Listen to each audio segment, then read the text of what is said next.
Siapa yang bisa tebak ini buah apa? Untuk kamu yang tahu, hebat. Masa kecil kamu penuh warna. Untuk yang belum tahu, nanti pasti jadi tahu. Tapi sebelum kamu tahu, saya punya cerita tentang buah ini. Bagi saya, buah ini lumayan berkesan karena mengingatkan saya ketika masih sekolah dasar. Masa-masa di mana hidup masih sangat simpel. Belum ada tanggung jawab, belum ada beban pikiran. Semua terasa mudah. Pulang sekolah bisa langsung main, apalagi weekend. Pokoknya yang di kepala cuma main. Senang sekali masa-masa itu. Tapi, semua berubah ketika... Loh, kok malah curhat? Anyway, pohon dari buah ini adalah titik kumpul kami dulu.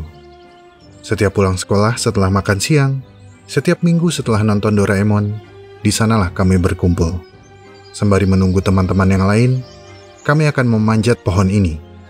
Untuk kamu yang dulu suka manjat pohon, mungkin kamu juga pernah memanjat pohon yang satu ini. Dulu, pohon ini sangat banyak di daerah saya. Dan teman-teman semasa kecil saya sangat sering memanjat pohon ini. Kenapa sering? Karena buahnya. Pohon ini memiliki buah yang baru saya sebutkan, dan buahnya sangat banyak. Saking banyaknya, saya ingat, dulu saya sering mendapatkan begitu banyak buah, sampai kantung celana saya penuh dengan buah ini. Buahnya sangat manis. Rasanya mirip cotton candy, alias gulali.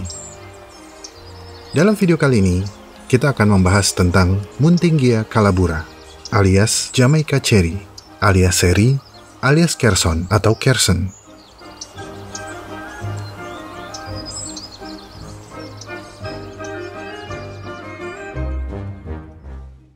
Ketika melihat struktur pohon atau bentuk daunnya, beberapa dari kamu mungkin langsung bisa menebak kalau ini adalah pohon kersen. Dan tidak seperti buah yang lain, sungguh mudah mencirikan buah kersen yang sudah matang. Bentuknya bulat seukuran kelereng, warnanya merah marun, dan aromanya sangat khas. Tapi meskipun dapat tumbuh setinggi pohon, kersen digolongkan ke dalam shrub atau semak. Ini adalah semak yang memiliki laju pertumbuhan yang cepat, dan dapat tumbuh di tanah yang kurang subur sekalipun. Bahkan, bijinya yang halus mampu menyusup ke celah tembok atau aspal, dan dapat tumbuh dengan subur di sana. Nah, kersen doang. Di daerah saya masih banyak tumbuh liar. Tumbuhan yang umum, nggak terlalu penting. Mungkin begitu tanggapan beberapa dari kamu. Tapi tentu saja, bukan tanpa alasan tumbuhan ini akan kita bahas. Karena dalam banyak penggunaan tradisional, kersen memiliki khasiat yang cukup mujarab. Dan ternyata, menurut penelitian terakhir, kersen memang memiliki nilai medis yang cukup tinggi. Penggunaan tradisional dan khasiat obatnya telah diakui oleh para peneliti, bahkan didukung oleh jurnal yang memuatkan.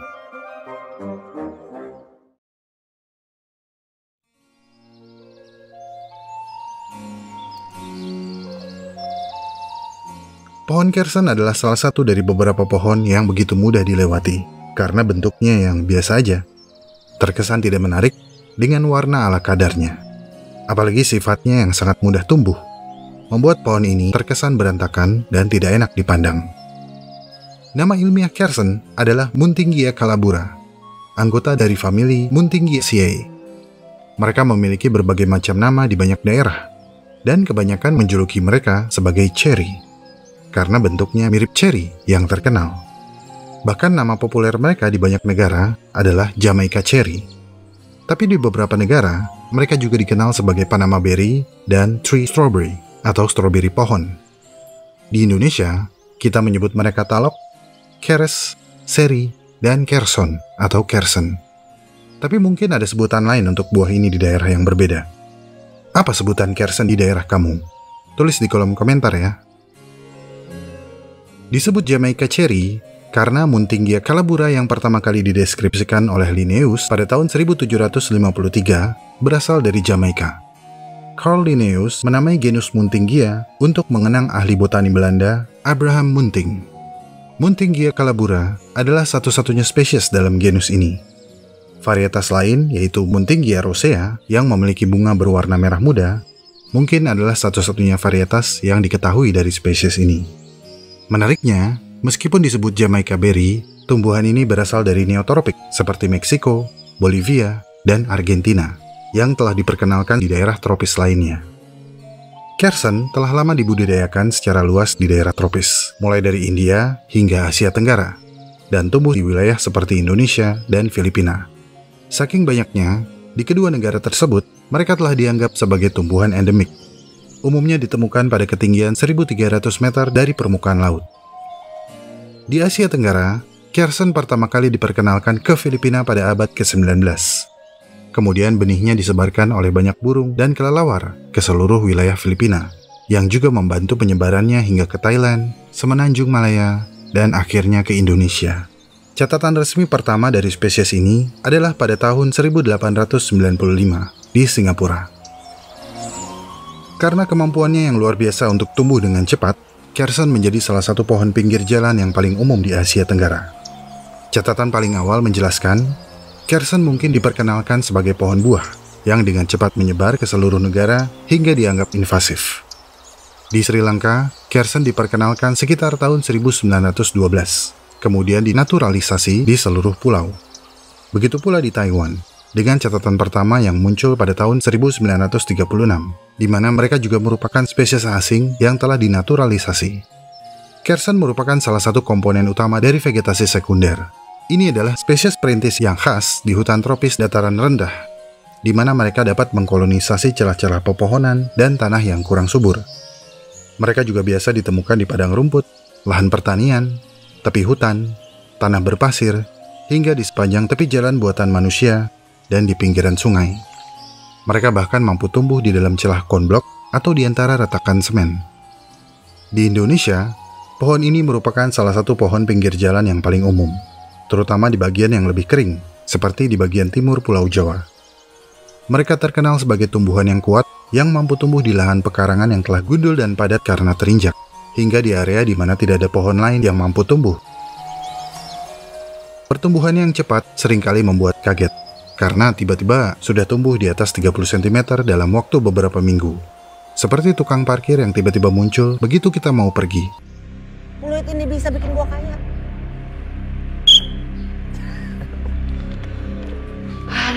Gampang banget nyari duit. Pohon Kersen akan tumbuh dengan sangat baik dan pesat di daerah pesisir. Tapi di area manapun, selama area tersebut tersorot langsung oleh sinar matahari, Kersen akan tumbuh dengan cepat. Mereka juga tumbuh lebih baik daripada pohon lain di udara yang tercemar. Nah, karena pohon Kersen dapat tumbuh liar di tanah gundul dan di area berpolusi, Kersen tengah dievaluasi untuk dijadikan tumbuhan penunjang reboisasi di Filipina.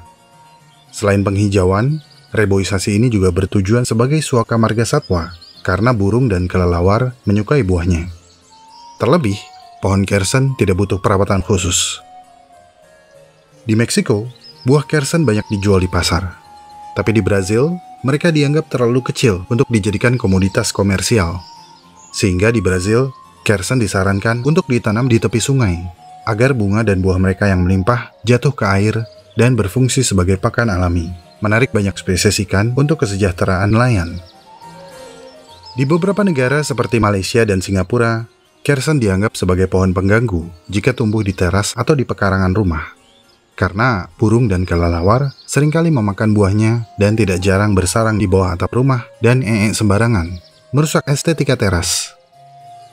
Tapi lain lagi menurut Feng Shui yang mengatakan pohon peneduh semacam Kersen jangan dibiarkan atau sengaja ditanam di depan rumah, karena dapat menghalangi energi positif dan menarik energi yang tidak diinginkan ke dalam rumah. Pohon peneduh juga diduga tidak bersinergi dengan lokasi yang berenergi yin. Saya masih kurang paham dengan ini.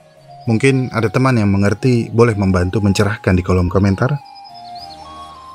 Sementara di Indonesia, pohon Kersen juga dianggap mengganggu, tapi bukan karena menjadi sarang burung dan kelelawar, melainkan menjadi sarang kuntilanak.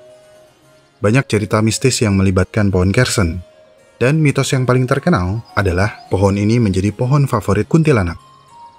Menurut beberapa artikel yang saya temukan, ini adalah cerita karangan orang tua zaman dulu, supaya anak-anak mereka tidak memanjat pohon ini pada malam hari. Mungkin, anak-anak mereka susah dibilangin dan terus memanjat pohon ini meskipun sudah malam.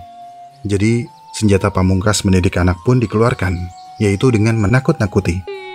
Dan mungkin entitas yang paling ditakuti pada waktu itu adalah kuntilanak. Mungkin.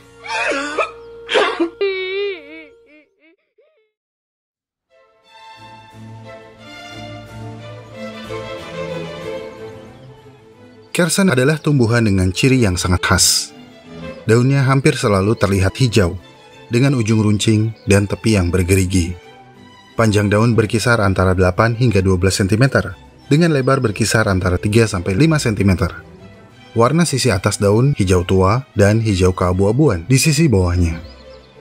Pohonnya tumbuh cepat hingga mencapai ketinggian 10-12 meter, dengan cabang-cabang yang cenderung melebar, menggantung, dan membungkuk, seperti payung alami. Bunganya cenderung soliter, memiliki waktu mekar yang sangat singkat, dengan diameter sekitar 2 cm. 5 kelopak putihnya yang telah gugur akan digantikan oleh buah bulat hijau dengan diameter antara 10 hingga 15 mm. Buah ini akan berubah warna menjadi merah saat matang, dengan daging buah yang sangat manis dan berair, yang di dalamnya memiliki banyak biji halus untuk mempermudah penyebarannya. Biji buah Kersen memiliki fotosensitivitas positif. Artinya, biji ini akan berkecambah dengan baik di lingkungan yang tersorot langsung oleh sinar matahari. Oleh karena itu, Kersen tumbuh dengan sangat subur di iklim tropis dan subtropis, di mana hanya terdapat 2 musim dan matahari dapat terus bersinar setiap hari. Dalam kondisi lingkungan yang ideal, Kersen dapat langsung berbuah banyak pada tahun pertama. Pohon Kersen adalah tumbuhan perintis yang khas, yang dapat beradaptasi dengan semua jenis tanah, mulai dari tanah padat, tanah miskin nutrisi, hingga tanah berpasir. Sepertinya mereka nggak butuh persyaratan tanah yang macam-macam. Asal sinar mataharinya mantap, di celah-celah retakan semen pun mereka dapat tumbuh. Dalam sebuah eksperimen di Costa Rica, biji Kersen ditanam pada 2 lokasi yang berbeda. Satu lokasi terletak di pinggir hutan dengan siraman cahaya yang baik, lokasi lain terletak di dalam hutan yang gelap. Hasilnya, 44% biji berkecambah dalam area yang terang, sementara hanya 2% biji yang berkecambah dalam hutan yang gelap. Biji-biji Kersen disebarkan oleh vertebrata yang umumnya memakan buah matang yang manis. Di hutan kering Costa Rica, setidaknya 16 spesies binatang diketahui menjadi penyebar biji Kersen. Di antaranya adalah 6 spesies burung, 6 spesies kelelawar, 2 spesies monyet, 1 spesies tupai, dan 1 spesies kuati. Namun, kelelawar dan parkit atau nuri adalah penyebar biji terbanyak dengan kapasitas makan yang besar serta jangkauan area yang lebih luas. Selain vertebrata, serangga seperti semut dan kumbang tinja juga dapat bertindak sebagai penyebar. Di Brazil, semut-semut mengumpulkan biji Kersen dari burung dan kelelawar. Sementara di daerah basah, aliran air dari curah hujan membantu penyebaran biji dengan baik. Biji dapat dengan mudah terbawa air dari lokasi awal ke daerah yang lebih kering. Sebagai tumbuhan dengan laju pertumbuhan yang sangat cepat, pada area yang tidak dikontrol manusia, Kersen dapat memenuhi area dengan kecepatan yang luar biasa, dan bahkan cenderung invasif. Namun, keberadaan mereka seringkali menguntungkan organisme lain yang hidup di habitat yang sama. Jika tumbuh tinggi, pohon Kersen menyediakan habitat mikro untuk organisme yang lebih kecil, menjadi base camp untuk segala kehidupan di pinggiran hutan.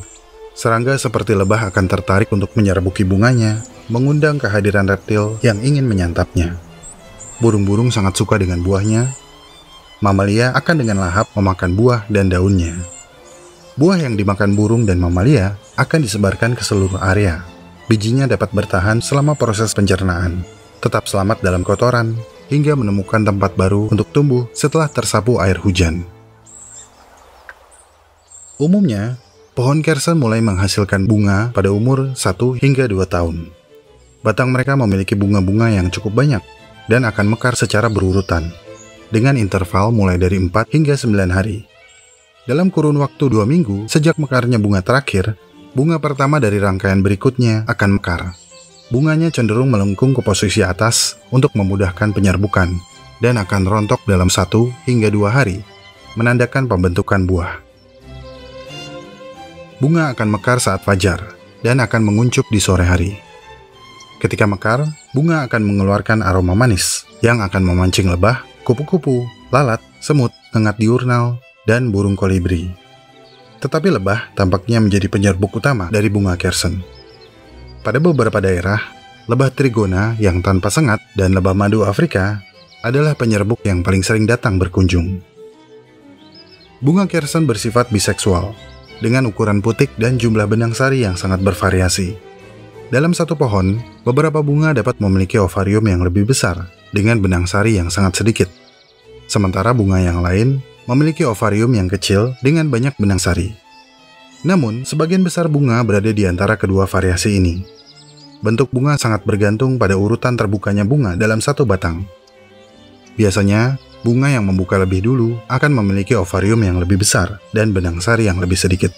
Tapi apapun itu, kandungan nektar dalam tiap jenis bunga sepertinya sama. Jadi para penyerbuk tidak akan memilih-milih bunga mana yang akan mereka serbuki. Setelah bunga diserbuki, buah muda akan menggantung di bawah daun, sehingga dapat mengurangi kemungkinan interferensi antara penyerbuk dan penyebar. Penyerbuk tetap akan menyerbuki bunga yang melengkung ke atas, dan penyebar tidak akan merusak bunga, karena buahnya menunduk di bawah daun. Sebuah mekanisme yang simpel, tapi sangat cerdas dan menunjang keselamatan bunga. Setelah 40-60 hari semenjak penyerbukan, buah yang matang akan mencapai diameter maksimum sekitar 10 hingga 15 mm dan akan mengandung lebih banyak air, karbohidrat, dan nitrogen. Tetapi buah yang matang akan memiliki lebih sedikit serat daripada buah hijau. Tes perkecambahan menunjukkan bahwa biji yang melewati saluran pencernaan kelelawar dan burung memiliki kemungkinan berkecambah lebih cepat dibanding biji yang melewati saluran pencernaan binatang lain. Perkecambahan dimulai setelah 6-7 hari dan dapat berlanjut selama 30-40 hari setelah biji mendarat di media tumbuh. Persentase perkecambahan tertinggi dan kecepatan perkecambahan tertinggi akan terjadi ketika benih terkena paparan sinar matahari yang lama, yaitu lebih dari 6 jam. Sementara benih yang terlindung dari paparan sinar matahari akan berkecambah dan tumbuh dengan tempo yang lebih lambat. Para peneliti memperkirakan umur maksimal pohon kersen dalam kondisi ideal adalah sekitar 30 tahun.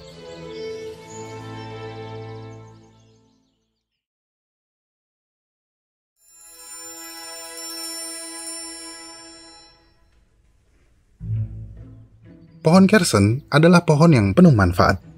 Pada komunitas suku pedalaman hutan di Amerika Selatan, pohon kersen adalah pohon penunjang kehidupan. Buahnya dapat dimakan, daunnya dapat digunakan sebagai antiseptik, kulit pohonnya mudah dilepas untuk digunakan sebagai semacam perban atau pembalut untuk alas kaki, dan batang pohonnya yang mudah patah dan mudah terbakar dapat digunakan sebagai bahan bakar.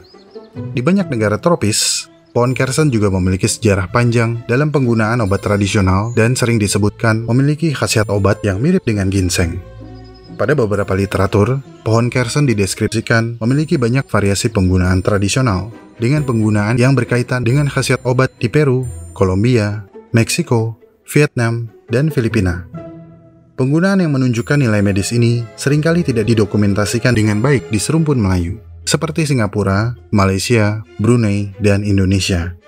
Itulah sebabnya, kersen seringkali dianggap sebagai tumbuhan yang kurang bermanfaat. Dalam penggunaan tradisional rakyat Peru, bunga dan kulit batang pohon kersen yang ditumbuk digunakan sebagai antiseptik. Rebusan atau rendaman daunnya dimanfaatkan untuk mengurangi pembengkakan, tapi juga sering digunakan untuk mengurangi tukak lambung dan pembengkakan kelenjar prostat, serta untuk meredakan sakit kepala dan pilek. Di Kolombia, infus atau teh bunga kersen digunakan sebagai obat penenang dan tonik. Di Meksiko, bunga dan daunnya digunakan untuk mengobati campak, jerawat, dan sakit perut. Di Filipina, bunga kersen juga digunakan untuk mengobati sakit kepala dan pilek atau sebagai obat penenang.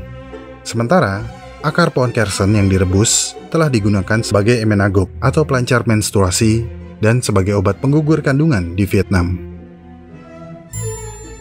Di beberapa negara di Asia, bagian dari pohon kersen digunakan sebagai agen antiinflamasi dan penyembuhan luka. Di Malaysia, daun, bunga, dan batang pohon kersen secara tradisional digunakan untuk mengobati luka, meredakan bisul, meredakan masuk angin, batuk, diare, jerawat, dan masalah kulit lainnya.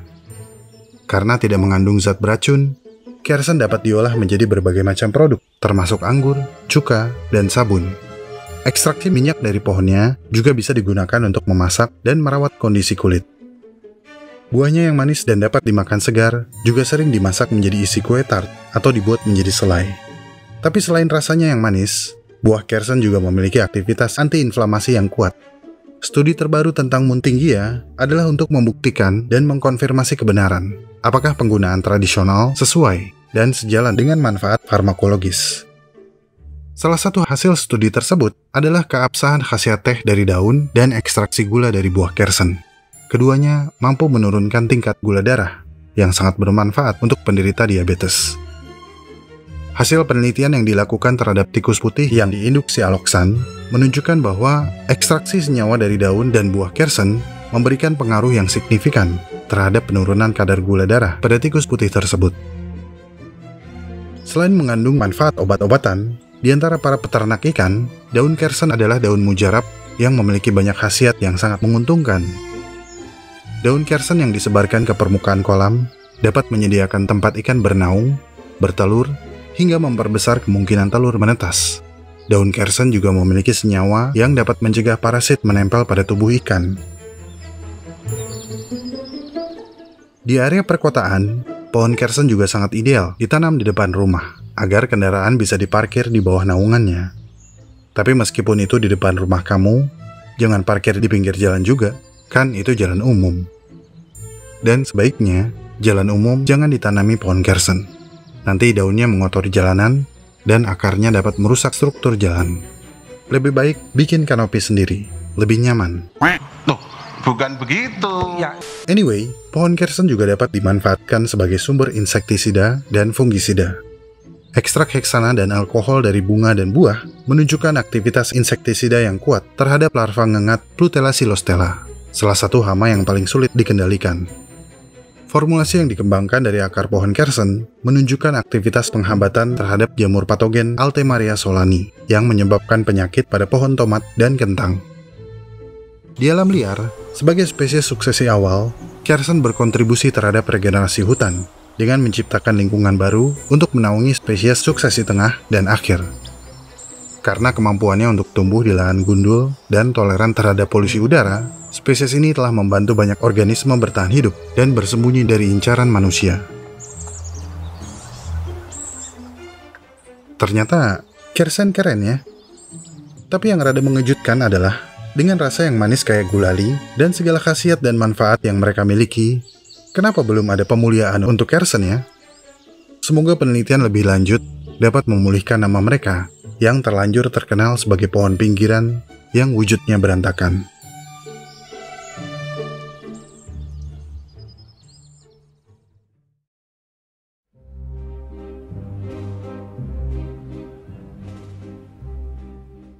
Dari pembahasan barusan, kersen mengajarkan kita kalau adaptasi akan menunjang keberlangsungan hidup. Adaptasi adalah kunci. Adaptasi adalah solusi.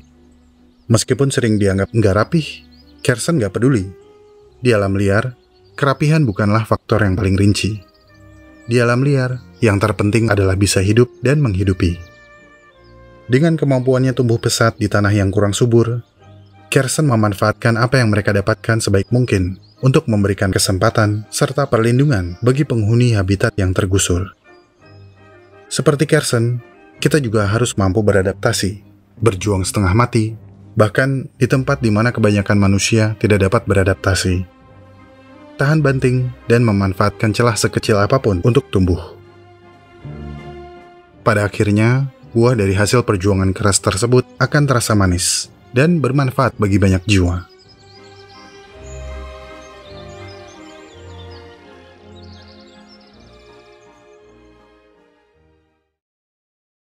Pendanaan video Alam Semenit sebagian berasal dari dukungan para donatur di Saweria, K.A. Imron 25, Triax, Yes Pak Lol Malang, Bahas Cookie Cutter Shark, Wulia, Rindu Rima Andriani, Antok Kamil, Oti Floris Tulang Bawang, Ibon, Jagung Rebus, Roti Janoko, Kotak Amal, Gans Gami, Yois Cut Gribicit, Alfati Sayang Ayana, Dania Eka Saputri, Gofur Verza Rider, Starkapitri _ Love You Full, Vira Jangan Marah-Marah Mulu, Ayam Bakar Cah Timah 666, Anissa Si Bungsu, Anjay Rivika Nyawer, Klanat, Alif Sayang Diba, Toko Lenri Bagus, Telur Berudu, Dede 2031 Easy, Fizu, Moluska, Kukini BQB, Anca, Dewa Angga, Beli Emas di @Java Gold Store, Ejas Jas Hujan, HBD Riva Haura Nafilah, D34 DR08, Baramajunun, Akun Tian, Mancing Yuk Celosia, Arnold Schwardiningrat, Guru Biologi Aliza, Aldi Teman Ogi, Bayu Anak Buhamdanah Gumberi, Wetri, Lope Nabila, Nazam Muafan Al-Kais, Sentot Surentot, Syabri Afrizal, Kaos Anime @Puragaru @Shopee, Mahirla.com, Martabak Telur Ikan Bilis, Agaton Isaac, Seniman Gadget, Chandra Saleh dan Juragan Munto, Toys, Krizi02, Muselo Sports dan Cafe Duri Riau, Cumi Monk, Mas Faisal, Cumi Monk, Mas Faisal, Cumi Monk, Mas Faisal, Dila, papanya Selin, SMK YPT 2 Purbalingga, Gulper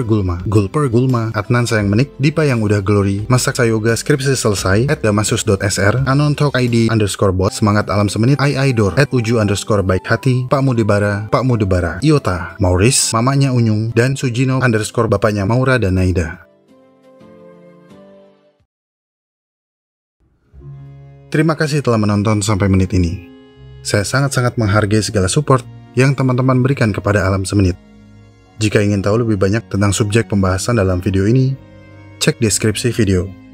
Di sana teman-teman bisa menemukan segala jurnal, literatur, dan referensi saya dalam menyusun naskah. Jika suka dengan pembahasan dari Alam Semenit, like video ini dan share. Karena like dan share dari kamu akan membantu perkembangan channel ini. Ikuti perkembangan semua hal yang aneh, menjijikan, dan indah yang mengundang rasa ingin tahu kita semua. Sampai jumpa di video selanjutnya.